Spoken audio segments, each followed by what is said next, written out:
Menuju ke informasi lainnya, saudara, 2 unit rumah permanen dan 1 bangunan berkonstruksi kayu di Kabupaten Aceh Singkil ludes terbakar. Dahsyatnya kobaran api membuat sedikitnya 4 unit mobil pemadam kebakaran dikerahkan ke lokasi.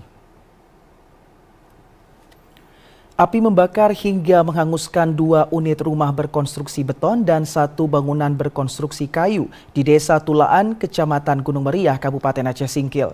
Kebakaran yang terjadi sekitar pukul 1 malam ini membuat warga panik dan berhamburan keluar rumah. Warga yang panik kemudian berusaha memadamkan api dengan menggunakan peralatan seadanya. Namun, api masih terus membesar hingga sedikitnya 4 unit mobil pemadam kebakaran dari sejumlah pos kecamatan dikerahkan untuk memadamkan api. Api baru berhasil dipadamkan setelah tim pemadam kebakaran bersama TNI, Polri, dan warga sekitar berjibaku selama 3 jam lebih. Tidak ada korban jiwa dalam kejadian ini, namun kebakaran menyebabkan 3 keluarga terdiri dari 16 jiwa kehilangan tempat tinggal. Saat ini, korban terpaksa mengungsi ke rumah tetangga terdekat. Sementara itu, penyebab kebakaran masih belum diketahui dan BPBD masih menghitung dampak dan kerugian akibat peristiwa ini.